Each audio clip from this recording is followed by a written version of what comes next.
Welcome back to official Akhtar Rahman sir YouTube channel. एक नए video में आपका फिर से बहुत बहुत वेलकम है दोस्तों। टप्पा वार्ड को लेकर बड़ी अपडेट आ रही है। अब से कुछ ही देर पहले आज़ाद मैदान में आकर आमदार ज्ञानेश्वर मात्रे इन्होंने शिक्षकों को संबोधित किया है और उन्होंने कहा है कि गुड न्यूज़ आने वाली है। पूरी तरीके से उन्होंने अपनी बात यहाँ पर नहीं क्लियर की है दोस्तों, और ना ही पूरी तरीके से उन्होंने बताया, लेकिन उन्होंने बताया कि गुड न्यूज़ आने वाली है, इतना आपने समझ लेना है।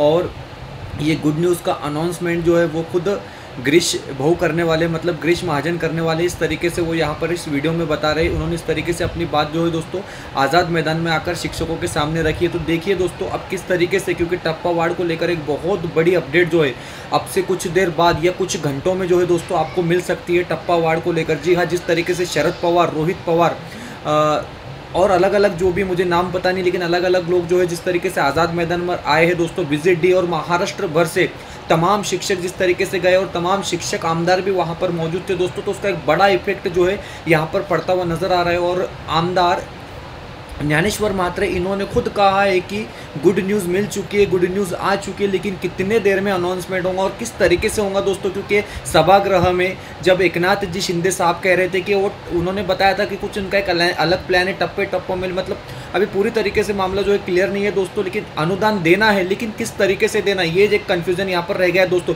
बाकी सारी चीज़ें जो है वो क्लियर होती हुई नजर आ रही है कि अगले कुछ दिनों में आपको टप्पा वार्ड को लेकर बहुत बड़े अपडेट जो है दोस्तों हमारे चैनल के माध्यम से मिलने वाली। इसके लिए चैनल को अभी सब्सक्राइब कीजिए, वीडियो को प्लीज़ लाइक कीजिए और डिस्क्रिप्शन में जाकर आपको हमारे टेलीग्राम और व्हाट्सएप ग्रुप को ज्वाइन कर लेना। तो दोस्तों जैसे ही टप्पा वार्ड को लेकर कोई घोषणा होती है, कोई नया नोटिफिकेशन आता है या कोई नया पत्र आता है दोस्तों अनुदान को लेकर, टप्पा वार्ड को लेकर, तो तुरंत हम हमारे चैनल के माध्यम से आप तक लेकर आएंगे। फिलहाल आप जो है आमदार ज्ञानेश्वर मात्रे का ये वीडियो देखिए जिसमें वो बता रहे हैं कि इसका अनाउंसमेंट जो है वो गिरीश भाऊ करने वाले, इस तरीके से उन्होंने कहा है। और खबर जो है वो आनंद की खबर है, खुशी की खबर है। तो देखिए दोस्तों कुछ ही घंटों में जो है आपको पूरा का पूरा कन्फ्युजन जो है क्लियर होता हुआ नजर आ रहा है। ये वीडियो आप देखिए करा की उद्या तुमची बैठक घेऊन तुमचा आपण कुठल्या प्रतिभेत निर्णय करू, अशा प्रकारचं कालचं वातावरण होतं। आणि आम्ही एकही माणूस कोणी झोपलो नाही। आम्ही सगळे पदवीधर आणि शिक्षक आमदार सातत्याने पळत होतो। तुमचा आमच्यावर विश्वास असो किंवा नसो आहे ना, नक्की असेल तर ते असेल तर आमचं भाग्यच आहे, भाग्यच आमचं। पण तुम्हाला सांगतो आज सकाळपासून, तुम्हाला माहित नाही, आज सकाळपासून माननीय सगळी आपली मंडळी आलेत, माननीय मुख्यमंत्री ज्यावेळेला सभागृहात आले त्यावेळेला आम्ही सगळे आमदार, सगळे शिक्षक आणि पदवीधर आमदार त्यांना पुन्हा भेटलो आणि भेटल्यानंतर त्यांना कन्व्हिन्स केलं की साहेब 11च्या दरम्यान आपण आपल्या या आझाद मैदानाच्या आंदोलनकर्त्यांना भेट देणार आहात ना। ते बोलले आपण देऊ दुपारून। थोडस तुम्ही त्यांचं भाषण ऐकलं असेल, पण त्याच्या अगोदर आम्ही त्यांच्या मनातलं जे काय होतं ते आम्ही ऐकून घेतलं। लक्षात ठेवा, कारण आम्हाला माहिती आहे की देवेंद्र फडणवीस भाऊ जेव्हा देवा भाऊ प्रसन्न होतील तेव्हा 100% आपलं काम होईल। आणि त्यानुसार त्यांनी सांगितले की दुपारनंतर आपण सगळ्या आंदोलनकर्त्या कार्यकर्त्यांना बोलू। गिरीशजी महाजन साहेब सगळ्यांशी कोऑर्डिनेट करतात, त्यानुसार आपलं शिष्टमंडळ त्या ठिकाणी आलं होतं। आम्ही सर्व आमदार त्या ठिकाणी शिष्टमंडळाच्या बरोबर आपल्या गिरीश भाऊ महाजन यांच्या केबिन मध्ये बसून खूप चर्चा केली की काय करता येईल, कसं करता येईल, आणि अन्य काही गोष्टी होत्या। भाऊंना सांगितलं की शिक्षकांकडे बघा, काय बोललो आम्ही, शिक्षकांकडे बघा। जो शिक्षक उपेक्षित आहे, अन्यायग्रस्त आहे, ग्रासलेला आहे, काही लोक सेवानिवृत्त झाले, काही लोक सेवानिवृत्त होण्याच्या उंबरठ्यावर आहेत, आणि एवढी मोठी संख्या आज राज्यभरातून आले, याचा आपल्या कुठल्या प्रतिमे गांभीर्याने विचार करावा लागेल। भाऊंनी पण खूप मेहनत घेतली। त्यांनी सकाळपासून माननीय मुख्यमंत्री, उपमुख्यमंत्री, आम्ही सुद्धा अजितदादांशी आज बोललो, मी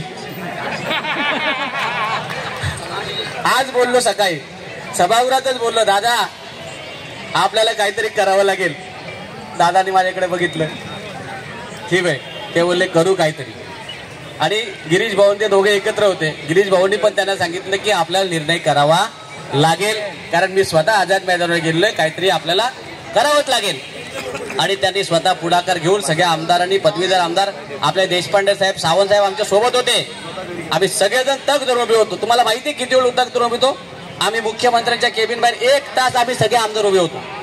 आमची बोलता बोलता चर्चाही झाली की आझाद मैदानाच्या लोकांना फक्त आमदार तिथे आतमध्ये एवढंच कळतं, पण आमदार उपाशी तापाशी तिथे पाठपुरावा करतात.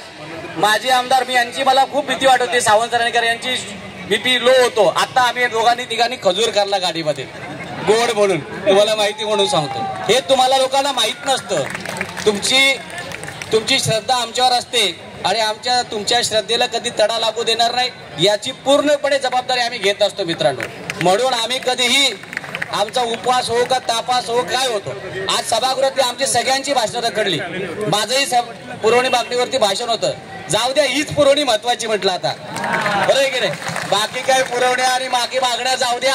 ही एवढी एक मागणी जर आपली पूर्ण झाली तर परमेश्वर पावला आणि आपल्याला पुढे सगळं की 100% जाण्याचा मार्ग भविष्यात सुकर कसा होईल.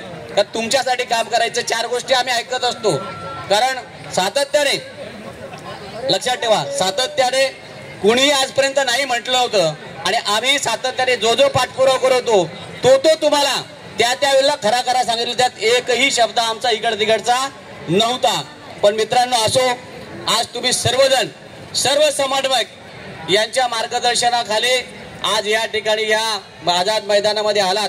ही ताकद तुम्हाला वारंवार सगळे लोक सांगत होते की या रे बाबांनो, या रे बाबांनो, या रे बाबांनो, पण काहींचे ती लक्षात येत नव्हती. पण आता ही ताकद तुमच्या लक्षात आली ना, आली की नाही.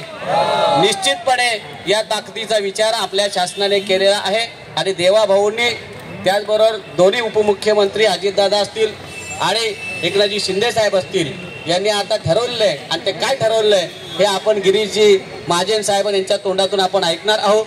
तूर्त एवढंच. धन्यवाद.